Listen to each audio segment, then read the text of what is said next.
Je vous salue au nom de Jésus.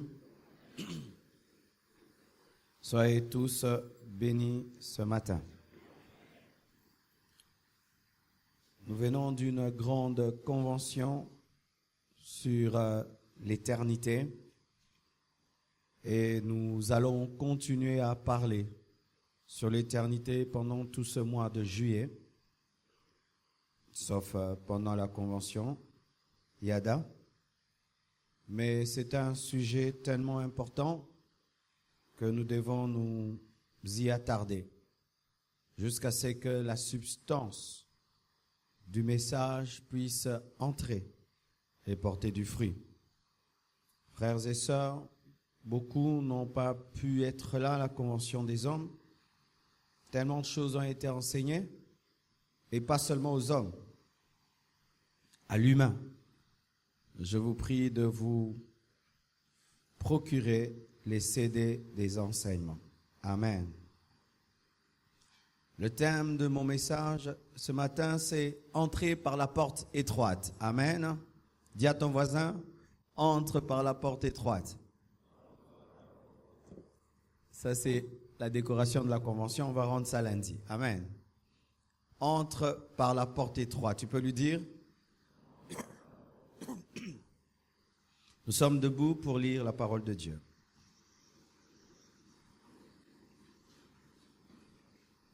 Excusez, ma voix est un peu enrouée par la grippe et ça ne va pas nous empêcher de prêcher.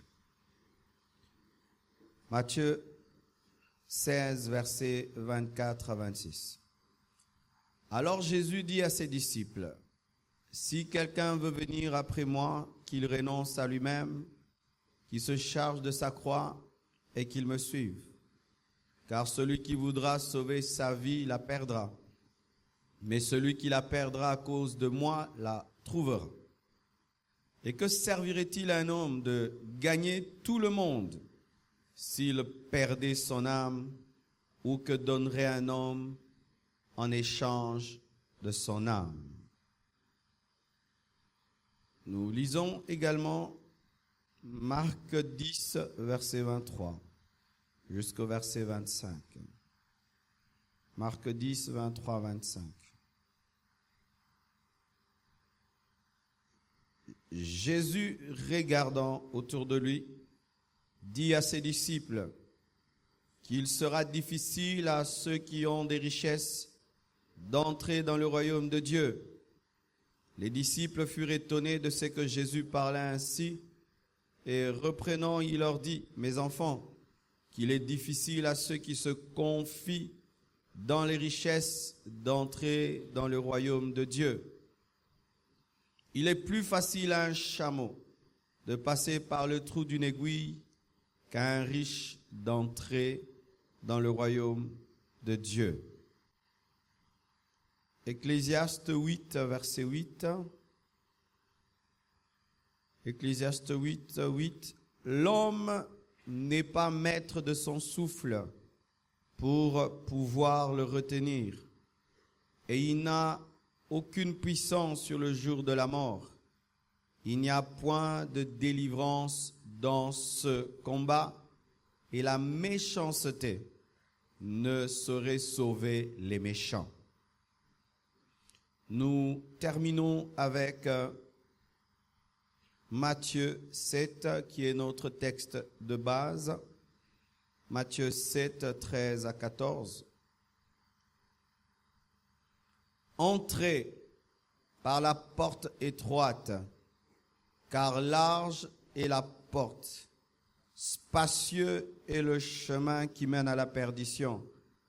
Et il y en a beaucoup qui entrent par là, mais étroite est la porte, resserrez le chemin qui mène à la vie, et il y en a peu qui les trouvent. Acclamons la parole du Seigneur.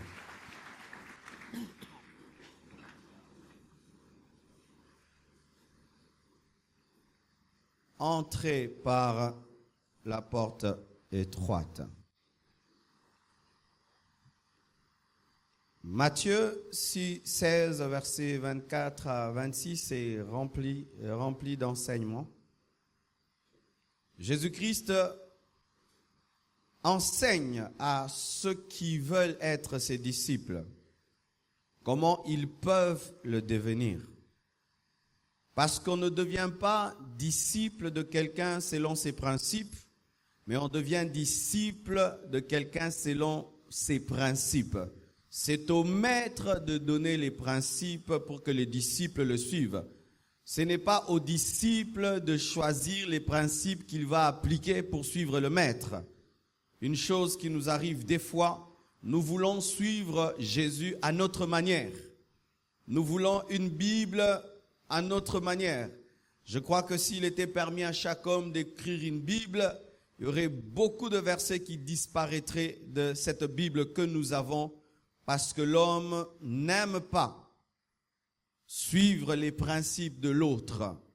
Mais Jésus dit à ses disciples, si quelqu'un veut venir après moi, veut venir. Et je crois que si quelqu'un, ce matin, avec ce froid, a quitté sa chambre, son lit douillet, pour venir dimanche, je crois qu'il y a ce désir de suivre Jésus. Je crois que c'est ce qui t'a amené. Tu veux suivre Jésus. Et voici les conditions pour suivre Jésus. Jésus dit que pour le suivre, il faut renoncer à toi-même. Ça commence là. Si tu veux suivre Jésus, tu dois renoncer à toi-même. Renoncer à toi-même, ce n'est pas devenir sale, désordonné, tu t'habilles plus bien, tu ne te nourris plus. Non. Beaucoup de gens sont capables de faire de telles choses sans renoncer à elles-mêmes. Capables de faire des longs jeûnes, capables de devenir des personnes sales au nom de la spiritualité, mais tout en ne renonçant pas à elles-mêmes. Qu'est-ce que renoncer à toi-même? Renoncer à toi-même, c'est le fait de cesser de diriger ta vie. Cesser de conduire ta vie. Tu n'es plus le patron de ta vie. Tu ne dis plus « je veux », tu dis « Dieu veut ». Tu ne dis plus « je ne veux pas », tu dis « Dieu ne veut pas ». Si tu aimes une chose mais Dieu ne l'aime pas, tu cesses d'aimer cette chose. Si tu fais une chose qui te plaît mais qui ne plaît pas à Dieu, tu arrêtes de la faire parce que tu as renoncé à toi. Renoncer à soi-même, c'est mourir tout en vivant. Ça veut dire que tu meurs, mais on ne t'a pas enterré physiquement, tu meurs spirituellement. C'est pourquoi Christ ajoute, il dit, qu'il se charge de sa croix. Parce que seule une personne qui a renoncé à elle-même peut porter la croix. Porter la croix, ce n'est pas porter une insigne sur ta veste. Mais porter la croix, c'est accepter que ta volonté soit crucifiée, que ton moi soit crucifié, que tes désirs soient crucifiés, que tes besoins soient crucifiés, tes ambitions soient crucifiées, que tu sois un mort spirituellement, que tu cesses de vivre pour réellement vivre. Bien-aimé, tant qu'on n'est pas à ce niveau-là, on ne suit pas encore Jésus. Seuls les crucifiés suivent le crucifié. Tu ne peux pas suivre le crucifié sans être crucifié. La crucifixion, c'est la fin de ton ancienne vie. La crucifixion, c'est le commencement d'une nouvelle vie. Sans cela, on ne suit pas Jésus. On est religieux, on va à l'église, mais on ne suit pas Jésus. Et souvent, nous prêchons le renoncement et la crucifixion comme un haut niveau spirituel alors que c'est le commencement. Nous prêchons le renoncement comme une grande maturité spirituelle alors que c'est là que la vie chrétienne commence. Et si nous sommes incapables de commencer là où ça commence, comment on peut vivre avec Jésus?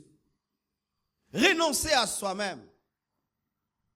Renoncer à son égoïsme, car tout homme est égoïste. Renoncer à son orgueil, car tout homme est orgueilleux. Renoncer à cela, ou malgré que tu es intelligent, tu acceptes que la Bible te dirige.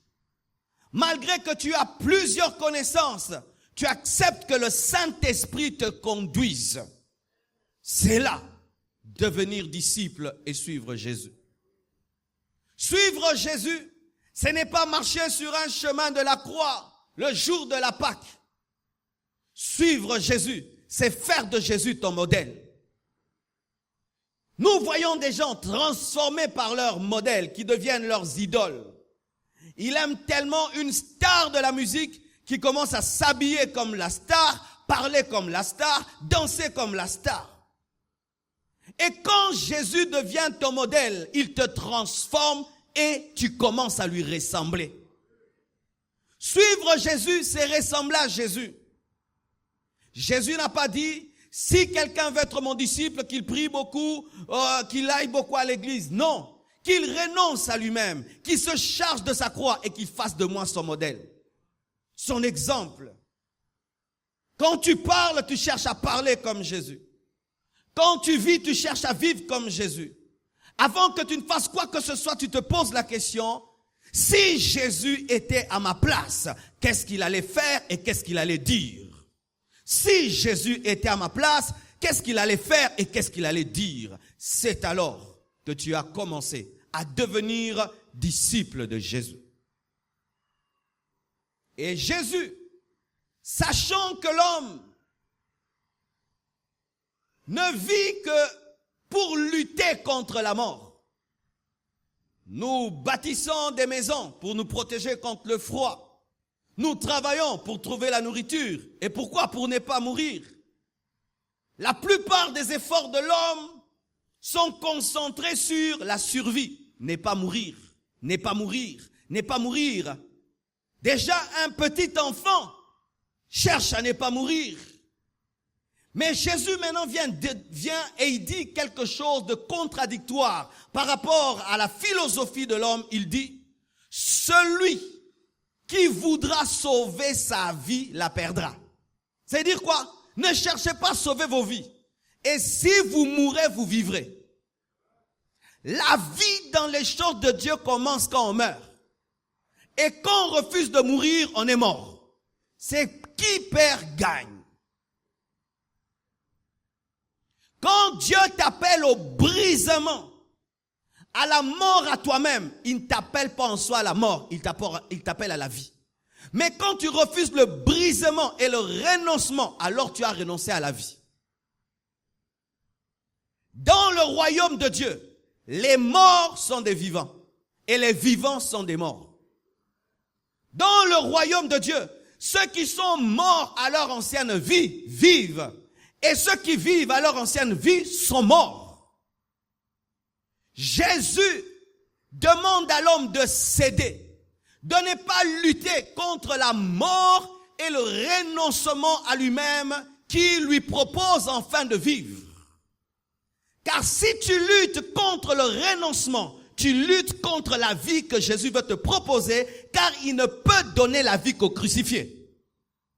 La puissance de la résurrection n'opère que dans les crucifiés. Tant que nous sommes vivants, quant au monde, au péché, à la chair, à nous-mêmes, la vie de Dieu contenue dans la croix et le tombeau vide ne peuvent entrer en nous. Ainsi, nous lisons un livre qui paraît être sans puissance parce que nous ne sommes pas au diapason de cette puissance. Celui qui cherchera à vivre mourra, mais celui qui perdra sa vie à cause de moi, dit Jésus, la trouvera. La trouvera. Si pour Jésus, tu acceptes de mourir à toi-même, je te dis que tu trouveras la vie. Tu trouveras la vie, une grande promesse. Et que servirait-il à un homme de gagner tout le monde si il perdait son âme? Ça, c'est le verset qui m'a ramené à Dieu. À l'âge de 15 ans, je me suis converti par une apparition de Christ. Et après, je l'ai abandonné. Et à l'âge de 16 ans, je suis allé dans une église. Et la prédicatrice avait ouvert Matthieu 16, verset 26. Et elle avait dit, que sert-il à un homme de gagner le monde s'il perdait son âme? C'est alors que je suis revenu à Dieu. Qu'est-ce qui te sert de gagner tout l'or du monde, tout le diamant du monde, de devenir un multimilliardaire si tu finis en enfer? Qu'est-ce qui te servira de gagner même le monde entier en tant que prédicateur, de faire des croisades d'1 million de membres et puis tu finis en enfer? Qu'est-ce qui servirait à un homme d'être une star interplanétaire et de finir en enfer?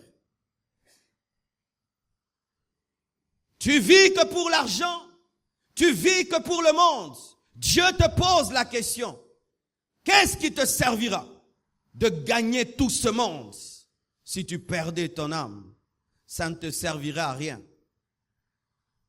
Ainsi, un homme qui ne vit que pour le monde, qui ne vit que pour gagner le monde, vit pour rien. Un homme qui ne vit que pour être une star, une vedette, être célèbre, vit pour rien. Un homme qui ne vit que pour être riche, vit pour rien. Un homme qui vit que pour gagner ce monde, gagner des maisons, des voitures, vit pour rien. Si toute ta vie n'est que tournée que sur ce monde, tu vis pour rien. Tu n'es pas différent d'un homme qui n'a jamais été créé. D'ailleurs, tu es pire, car l'homme qui n'est pas créé ne sera pas jugé, mais toi qui es créé, tu finiras en enfer. Lorsque dans l'église, on nous prêche le succès, on doit toujours l'équilibrer. Le succès qui n'est pas tourné vers un service pour Dieu, égare. Vous pouvez devenir des millionnaires. Vous pouvez devenir des vedettes ayant 1 million d'abonnés sur vos Facebook. Mais si vous perdez vos âmes, vous avez vécu pour rien. Aujourd'hui, nous vivons pour gagner le monde. Nous vivons pour être connus. Nous vivons pour avoir l'argent. Et la plus grande préoccupation dans notre cœur n'est plus l'éternité. Nous oublions même que l'éternité existe, malgré tous les morts qui nous environnent, tous les deuils dans lesquels nous participons, tous ces grands noms qui meurent. Ce matin, j'apprends que Rocard est mort, un grand politicien français qui fut même Premier ministre. Malgré qu'il ait été Premier ministre, la mort ne l'a pas respecté. Un grand homme de lettres, juif, on lui a même proposé d'être président d'Israël, il a refusé, est mort. Malgré tous ces morts autour de nous, riches, pauvres, noirs et blancs, nous vivons comme si l'éternité n'existe pas. Tout ce qui est dans notre tête, ma vie sur terre, ma vie sur terre, ma vie sur terre. Et pour cette vie sur terre, nous sommes prêts à pécher, à commettre le mal. Que servirait-il à un homme de gagner tout le monde s'il perdait son âme? Et que donnerait un homme en échange de son âme? La Bible veut dire, une fois que tu as perdu ton âme, qu'est-ce que tu peux faire pour récupérer? Une fois que ton âme se retrouve en enfer, que peux-tu faire pour en sortir? Rien du tout. Bien-aimé, si l'œuvre de la croix ne te sauve pas pendant ta vie, l'œuvre de la croix ne peut pas te sauver après ta vie. Si cette prédication, tu ne la prends pas au sérieux, et tu dis, je me convertirai, et puis tu meurs, bien-aimé, tu ne pourras plus rien pour ta vie. Tu ne pourras plus rien pour ta vie. Lorsqu'on te prêche, on te dit que ton âme est précieuse. Au point où Christ a dû donner son sang divin pour te racheter. Mais ça entre dans une oreille et ça sort dans l'autre. Mais quand tu meurs, tu te rends compte que ton âme est précieuse, mais que rien ne peut te sauver. Comprenez maintenant, alors que vous êtes vivants, que vos âmes sont précieuses et qu'elles ont été sauvées par Jésus, et croyez en lui pendant que vous êtes vivants et renoncez à tout pour lui. Sinon, ce sera trop tard.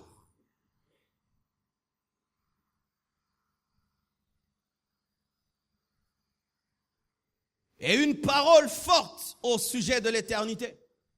Jésus-Christ voit un jeune homme riche qui vient auprès de lui, rempli de la connaissance de la parole de Dieu. Et Jésus lui dit, vends tous tes biens et donne-les aux pauvres et suis-moi. Il a Jésus, le créateur de l'or, du diamant, de toutes choses. Il lui dit, abandonne tes petits biens, donne-les aux pauvres et suis-moi, le créateur. La Bible nous dit que ce jeune homme est rentré triste parce qu'il avait beaucoup de biens. C'est alors que Jésus-Christ dit,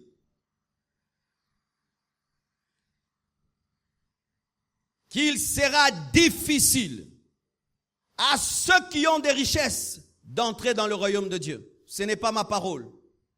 Vous qui avez des richesses, sachez qu'il vous sera difficile d'entrer dans le royaume des cieux. Parole de Jésus. Pourquoi? Les hommes qui ont des richesses auront du mal à entrer. Jésus ne dit pas il est impossible, il dit il est difficile. Ça veut dire que pour l'homme, lorsque l'homme acquiert des richesses, un problème s'installe en lui, il commence à se confier dans les richesses. C'est pourquoi Jésus ajoute et il précise, il dit qu'il est difficile à ceux qui se confient dans les richesses d'entrer dans le royaume des cieux. C'est pourquoi Paul dit, soyez comme ne possédant pas. Même si vous achetez, soyez comme ne possédant pas. Tu es riche comme si tu n'es pas riche. Tu as de l'argent comme si tu n'en as pas. Tu ne places pas ta vie dans l'argent, ni ton bonheur dans ton argent. Au point où on peut te voler ton argent, tu as la paix. Pas ces riches qui se suicident parce qu'on lui a volé l'argent. Ces riches qui se suicident parce que son train de vie a baissé. C'est pourquoi il s'est suicidé, parce qu'il ne peut pas supporter de vivre dans la pauvreté. C'est pourquoi cette quête de la richesse qui est prêchée à l'église doit être bien enseignée, car elle peut perdre les âmes. Je vous assure, ce n'est pas tout le monde qui a le cœur pour être un milliardaire. Ce n'est pas tout le monde qui a le cœur d'être un millionnaire. Certaines personnes ne doivent avoir que ce qui leur suffit. Jésus le dit. Pourquoi? Les richesses peuvent encombrer ta spiritualité. C'est pourquoi, lorsque vous demandez la richesse, demandez Dieu, donne-moi la richesse que je peux supporter. Oui, donne-moi la richesse que je peux supporter. Pas une richesse qui peut m'empêcher d'entrer au ciel, car beaucoup de riches n'entreront pas. La plupart des disciples de Jésus étaient des pauvres. Pourquoi? Le pauvre est capable d'abandonner rien pour te suivre. Mais le riche va réfléchir. Ce matin, dans les églises, il y a combien de milliardaires? Combien de milliardaires ce matin dans les églises? Dans le monde entier même, je peux dire, même aux États-Unis, où il y a des milliardaires, combien de milliardaires vont prier Dieu? Ils sont plus dans l'occultisme, plus dans la magie, plus dans ceci, dans cela, dans les joies de ce monde. Pourquoi? Ils sont devenus Dieu pour eux-mêmes. Il veut une maison, il achète. Il veut une voiture, il a. Il veut ceci, il a. Il veut un immeuble, il a. Il veut un quartier, il a. Il veut un avion, il a. Il veut même déclencher une guerre dans un pays. Déclenche une guerre dans un pays. Il peut même décider qu'un président soit nommé ou pas nommé. Il est puissant. Et tu vas dire que Dieu existe. Quel Dieu? Je suis Dieu. Je fais ce que je veux. C'est pas que Jésus est contre la richesse. Il est contre les riches qui se confient dans leur richesse. Si tu as la capacité d'être riche sans te confier dans tes richesses, alors tu es un riche spécial. Toi, que Dieu t'enrichisse davantage et que tu soutiennes son œuvre. Mais si Dieu t'enrichit et tu commences à t'attacher à la richesse, que Dieu ne te bénisse plus, qu'il ne te donne que la spiritualité. Je suis très sérieux. Et Jésus-Christ maintenant dit ceci. Enfin d'imager son message, il dit qu'il est plus facile à un chameau d'entrer par le trou d'une aiguille qu'à un riche d'entrer dans le royaume des cieux. Grave. Un chameau ne peut pas entrer dans le trou d'une aiguille. Certains commentateurs disent le trou d'une aiguille, c'était une porte, une toute petite porte dans la muraille en Israël qu'on ne fermait pas. Comme ça, si quelqu'un arrivait en retard, il pouvait passer, c'était tout petit. Mais la vraie image, c'est que c'est le trou réel d'une aiguille. C'est-à-dire que Dieu peut faire le miracle, comme il peut tout, qu'un chameau passe par le trou d'une aiguille. Mais pour qu'il fasse le miracle qu'un riche entre au ciel, c'est plus difficile. C'est ce qui veut expliquer un verset que nous ne lisons pas, mais il existe. Alors lorsque vous vous battez pour tout le temps, les biens de ce monde, les biens, n'oubliez pas ce passage-là. Comme j'ai prêché vendredi, lorsqu'un jeune garçon est à l'université, il est très spirituel. Mais plus il commence à monter, il a un travail, il a des responsabilités, devient grand. Ce même jeune homme devient charnel. Pourquoi les gens, plus ils montent dans les responsabilités sociales, ne deviennent pas spirituels? Parce que l'homme a une tendance à s'attacher aux choses qu'il a, au lieu de s'attacher à Dieu qui a donné.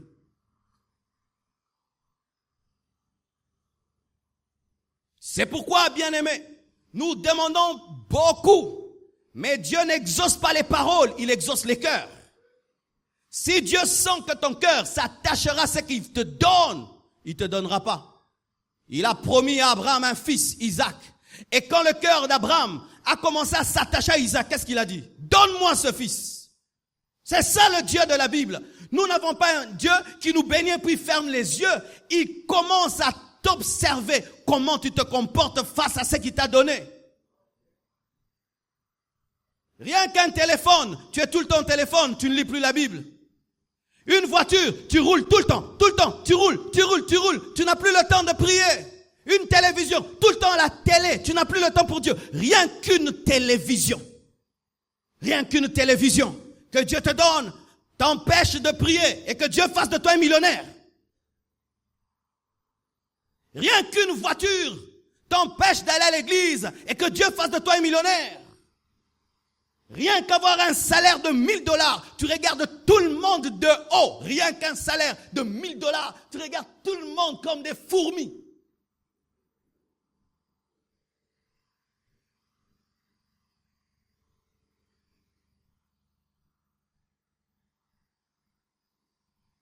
Jésus veut dire qu'il est impossible aux cupides d'entrer dans le royaume des cieux, aux matérialistes d'entrer dans le royaume des cieux, aux mondains, aux égoïstes, aux avares, aux méchants, aux terrestres d'entrer dans le royaume des cieux. Il y a des hommes, quand on dit que ce monde s'arrêtera, ils sont en colère. Pourquoi ce monde doit-il s'arrêter? Moi qu'il a bien boé.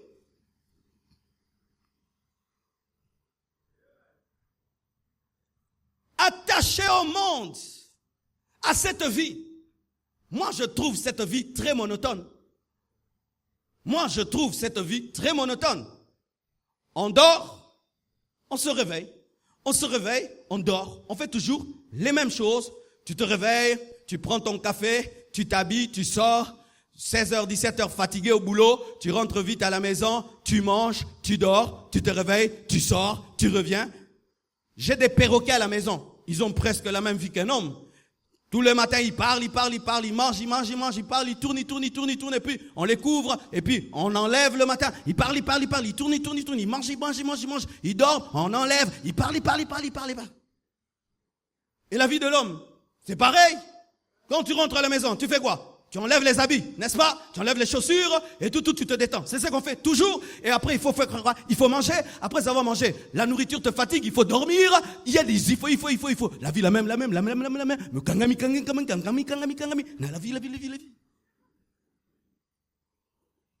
Lorsqu'un homme devient spirituel, il soupire à autre chose que ça.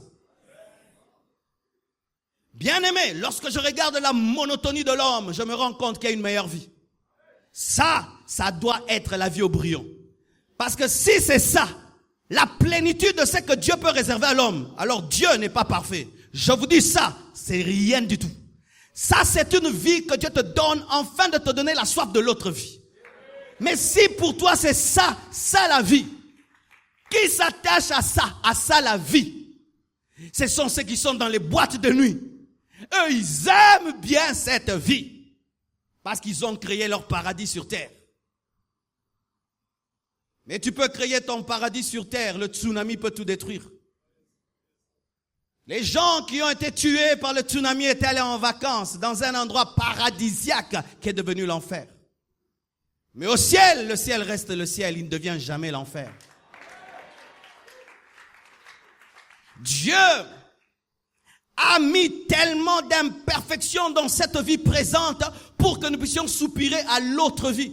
Mais si malgré les imperfections de cette vie présente, tu n'aimes que cette vie, tu es terrestre, tu auras du mal à entrer dans le royaume. Alléluia. Et je précise et je répète que Jésus n'est pas contre la richesse. Il est contre ceux qui s'y attachent et beaucoup s'y attachent. Ecclésiaste 8, verset 8 dit, « L'homme n'est pas le maître de son souffle pour pouvoir le retenir. Il n'a aucune puissance sur le jour de la mort. Et il n'y a point de délivrance dans ce combat. Il n'y a point de délivrance dans ce combat. Le jour de ta mort, tu peux prier. Si c'est le jour de la mort, tu mourras. Que tu sois saint, que tu sois pécheur, tu mourras. Si Jésus-Christ tarde de venir, dans 100 ans, nous serons tous morts. Vrai ou faux? Est-ce que vous imaginez ça? Si Jésus tarde de venir, dans 100 ans, tous ici, nous serons tous morts. Que tu le veuilles ou pas, que ça t'énerve ou pas, que tu coupes la prédication, tu fuis pour ne pas entendre. Ça arrivera. Même le prophète ne peut esquiver sa mort. Même Jésus n'a pas esquivé sa mort. Jésus n'a pas esquivé sa mort. Les apôtres n'ont pas esquivé leur mort. Et ta mort arrive aussi. Chaque jour que tu te réveilles, tu t'approches de ta mort. Chaque fois que tu fêtes tes anniversaires, tu t'approches de ta mort. C'est pourquoi il y a des gens qui ne fêtent pas leurs anniversaires. Mais, bien-aimés, cette réalité est autour de nous, surtout au Congo. Au Congo, par année, dans le quartier, c'est 10 personnes qui meurent. Aujourd'hui, avec la croissance de l'église, tout le temps on a des deuils maintenant. Papa est mort, tel est mort, tel est mort, tel est mort, tel est mort. Mais il y a des gens qui entendent sans entendre. Quand tu entends cela, c'est dire, ce sont des humains comme toi. Hier ou avant-hier, on m'informe, un pasteur se prépare à prêcher. Pendant qu'il se prépare à prêcher, il meurt au bureau. Et là, encore on me dit, le pasteur Blaise Toko, vous le connaissez? Lui aussi, il est mort. Vous imaginez? Alain Moloto est mort. Marie Misamo est mort. Papa Wemba est mort. Ça vous dit quelque chose? Ça vous dit rien? Bah moi, bah, okufa. Bisoté.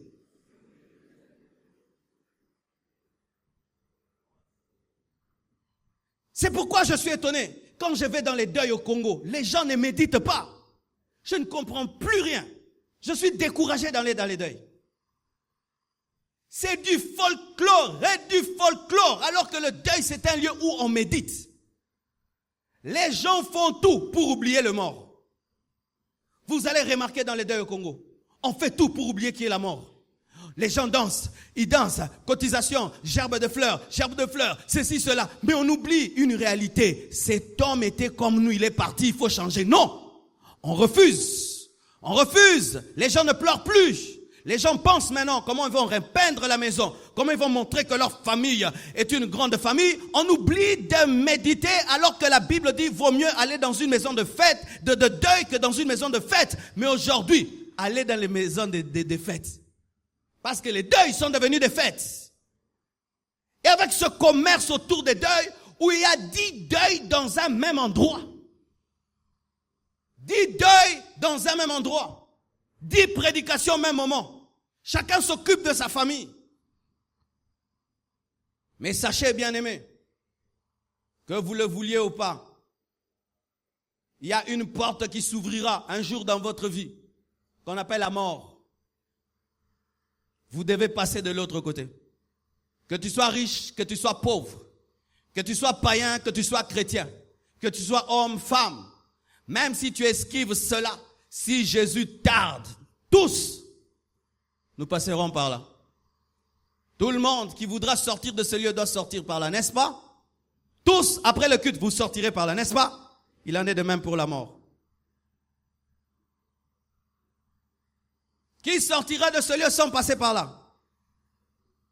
À moins que tu sois un acrobate. Bien-aimé, le jour de ce rendez-vous, tu peux dire je reste à la maison, mais ta toiture tombe sur toi. Tu peux dire aujourd'hui je n'utilise pas le taxi, je vais prendre ma propre voiture. Toi-même tu fais l'accident. Tu peux dire je décide de commencer à bien me nourrir, mais tu t'étouffes avec la bonne nourriture. Tu peux dire maintenant je commence à faire le sport pour combattre la mort. Tu attrapes une crise cardiaque pendant le sport. Quoi que tu fasses, si Dieu a dit que tu feras 60 ans sur la terre, tu feras 60 ans. Et pire, le péché peut écourter même cette vie. Est-ce que vous vous préparez à vos morts? Est-ce que vous vous préparez à vos morts? Ce n'est pas une prédication ya matanga, c'est la Bible na otea. Un homme qui se prépare n'a pas le temps de demeurer dans le péché. Un homme qui se prépare n'a pas le temps d'avoir des rancunes. Je te pardonne vite. Na limbisi yo ato sengite. Na limbisi. Na limbisi ato sengite. Limbisama. Je n'ai pas besoin d'un prophète pour me dire sanctifie-toi. Je sais que ça peut tomber sur moi n'importe quel moment. Je ne peux pas demeurer dans un péché. Je ne peux pas résister contre la parole de Dieu. Pourquoi? Ça peut tomber à n'importe quel moment. Et la Bible dit, dans ce combat, il n'y a pas de délivrance. Nous avons vu des gens qui marchaient avec des gants, qui même protégeaient leur nez pour ne pas aspirer des microbes. Mais quand la mort est venue, tu peux tout faire et tout faire. J'ai eu une grand-mère qui a vécu longtemps au point où elle a commencé à supplier la mort de venir. La mort l'avait oubliée. Les autres mouraient sauf elle. Et moi je priais maintenant, je dis, Seigneur, prends-la, qu'elle meure. Et Dieu m'a exaucé. Pourquoi? Tu la transportes comme ça, elle se casse. Si elle bouge mal, elle se casse. Elle avait, je crois, atteint 90 ans. Toute son intelligence, mais elle ne voit plus. Elle fait tout sur place. Elle a commencé à supplier la mort de venir, de la prendre. Mais si elle était milliardaire, si elle était millionnaire, qu'est-ce que son argent pouvait faire? Vous haïssez les gens pour les biens de ce monde. Vous tuez les gens pour les biens de ce monde. Vous détruisez les gens pour les biens de ce monde. Vous touchez au fétiche, à l'occultisme pour le bien de ce monde. Rien que pour ça, pour des billets de banque, pour l'or, pour le diamant.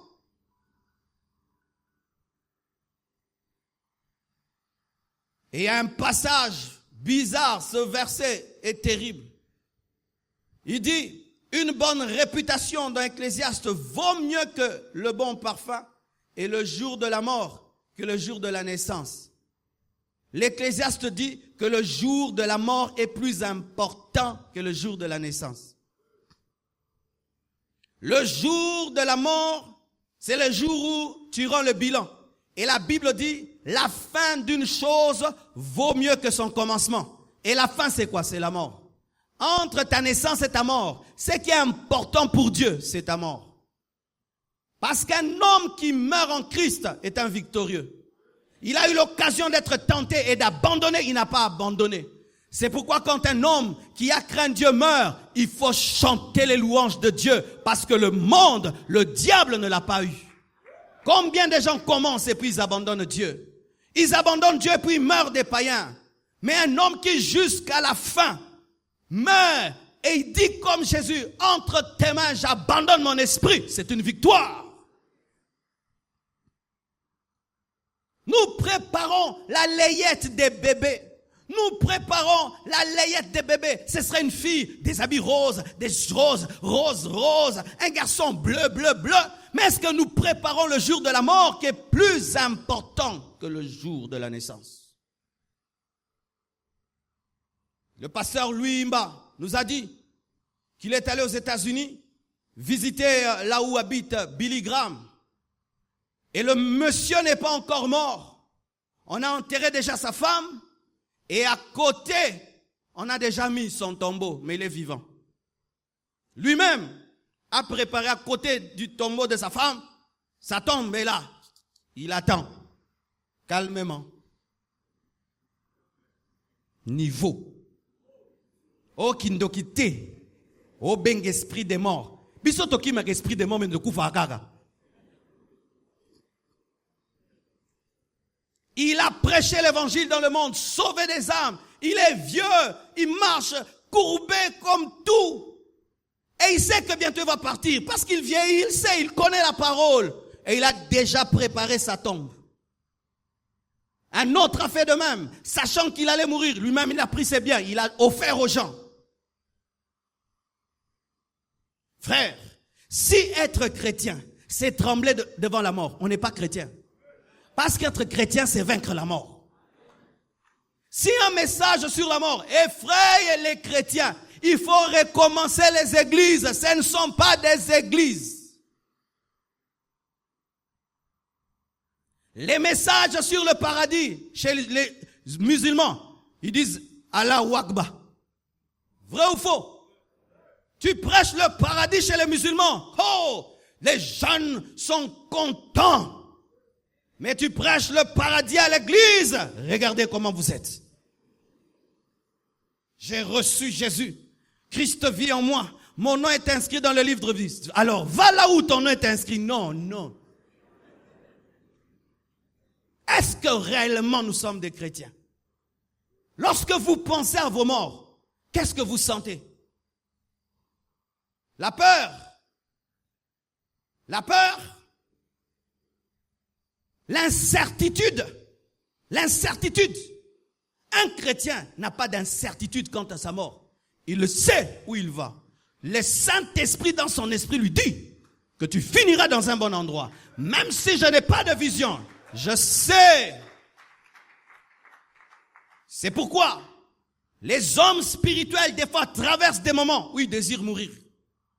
Parce que tellement qu'ils sont spirituels, il n'y a plus de différence entre l'au-delà et le présent.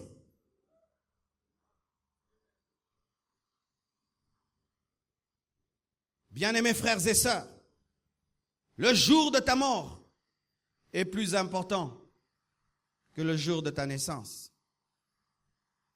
Je termine avec ce verset important de la porte étroite. Jésus-Christ dit: entrez par la porte étroite. Et le chemin serré, resserré d'ailleurs, pas serré, resserré. Il dit qu'il y a une large porte qui mène vers la perdition. Un large chemin qui mène vers la perdition. Et plusieurs l'empruntent. Mais il y a une porte étroite, un chemin resserré. Et peu les trouvent. Bien-aimés, partant de ce passage, voici ma conclusion. Il y aura plus de gens en enfer qu'au ciel. En lisant ce passage, je comprends qu'il y aura plus de gens en enfer qu'au ciel. Parce que si le chemin qui mène au ciel est restreint, le chemin est étroit, la porte plutôt étroite, le chemin resserré et peu trouvent. Mais de l'autre côté, parce que ce ne sont pas deux chemins parallèles, comme on nous a dit, deux chemins opposés, mais de l'autre côté, c'est large. Et plusieurs. Alors si plusieurs sont sur un chemin, plusieurs sont à la fin. Et si peu sont sur un chemin, peu sont à la fin. Bien aimé.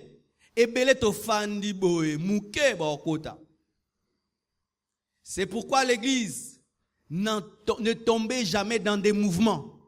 Tu vas tomber dans la porte large. Je sais ce que je dis.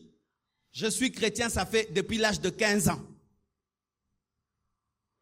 N'entrez jamais dans des mouvements de groupe. Jamais. Les hommes spirituels souvent sont seuls. Les hommes spirituels souvent sont seuls. Pourquoi? Ils ont pu trouver ce que les autres ne trouvent pas et ils sont sur un chemin serré.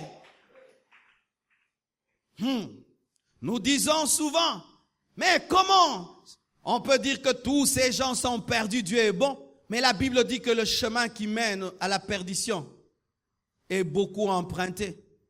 La foule n'est pas le signe qui a la vérité.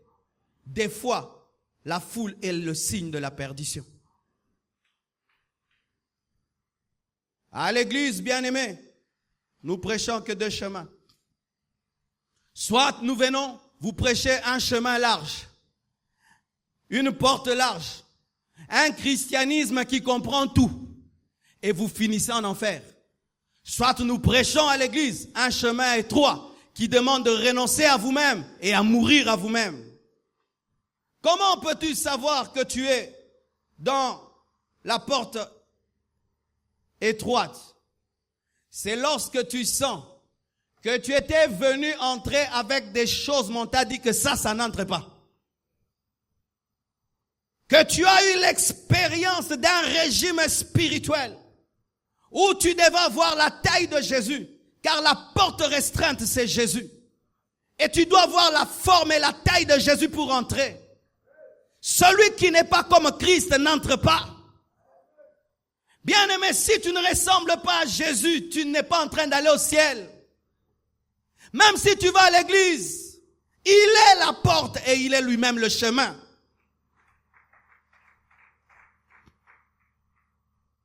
Aujourd'hui, à l'église, on peut venir et on met la musique de Michael Jackson en danse. On peut donner le micro à des stars de la musique mondaine et puis ils chantent. Une vie chrétienne mondaine où tu peux être chrétien, être dans le copinage, dans l'ivrognerie et tout va bien et tu parles en langue et tu tombes shandaba, shandaba. Ça, ce n'est pas le chemin restreint. Ceux qui sont sur le chemin restreint vivent dans la discipline, vivent dans le sacrifice, vivent dans le renoncement, vivent dans la sanctification. Travaillent tous les jours à se conformer à la parole, car c'est la parole qui est la porte. Tu peux être à l'église et tu penses que tu es dans la porte restreinte, alors que tu n'as jamais été à cette porte. Tu as une vie chrétienne tolérante, compréhensive, compromise, remplie de mondanité, de mélange. Tu es sur le chemin de la perdition. Et quand tu sens que beaucoup de gens sont comme toi, c'est encore un signe que tu es perdu. Les gens qui sont sur le chemin étroit, c'est dur de les ressembler. Il faut être comme Jésus pour les ressembler.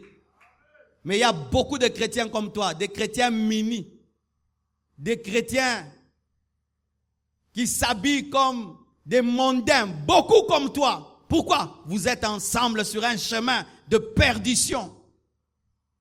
Mais tous les chrétiens maintenant, ils volent au boulot. Tout le monde fait ça dans notre boulot, le chemin large. Tout le monde fait ça ces derniers temps, le chemin large. C'est à la mode, le chemin large. Mais lorsque tu es sur le chemin étroit, tu deviens une particularité. Une particularité, bien-aimé. Et tu dois payer le prix de la solitude. Tu dois payer le prix de ta différence. Car la Bible dit, peu trouve. Alors imagine, à gauche là, une grande porte spacieuse. Les gens y entrent comme la foire. Et toi, tu refuses cette porte. Tu recherches une autre et tu trouves une toute petite où il faut se serrer. Là-bas, il y a beaucoup d'amis. Il y a beaucoup de gens.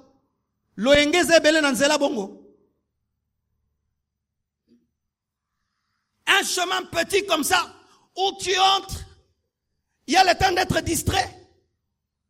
Il y a le temps d'être dans des groupuscules. Il n'y a pas le temps. Où tu as peu d'amis, mais des vrais amis. Des hommes spirituels qui sont passés par la crucifixion comme toi, au renoncement comme toi.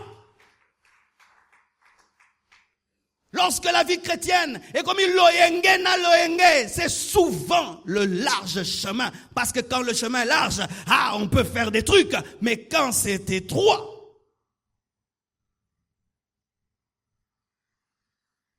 sachez, lorsque la porte est large et le chemin est large, on entre et puis on sort, on s'amuse à entrer, sortir. Mais quand c'est étroit, une fois que tu as fait 2 kilomètres, tu refuses de recommencer à zéro. Tant aux habits pengwa.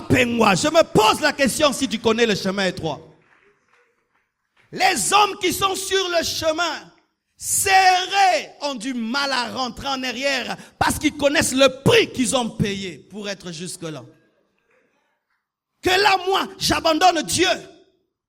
Que je recommence à zéro. Na pengwa, na mbuloyo. Même dans le rêve, ça ne peut pas m'arriver. Parce que quand tu es dans un chemin étroit, un mozongurutama, mozo avancé kaka. Et à un niveau quand peut-être ça devient encore très serré. Il faut dire ma régime au côté kaka. Mais quand pour toi, la vie chrétienne, c'est l'amusement, il se peut que tu n'as même pas commencé la vie chrétienne. Tu dois recommencer. Aujourd'hui, tu as la grâce d'écouter un message pareil alors que tu es vivant. Car si tu meurs, frère, si tu meurs, tu ne pourras rien pour sauver ton âme. Profitez maintenant d'être des sauvés maintenant, aujourd'hui, pas demain, car vous n'avez aucun pouvoir sur le jour de votre mort. Christ est le chemin et Christ est la porte. Tu le veux, tu crois en lui et tu décides de le suivre, je t'assure, tu verras le royaume de Dieu, car c'est le chemin qui ne rate jamais. Que Dieu vous bénisse abondamment.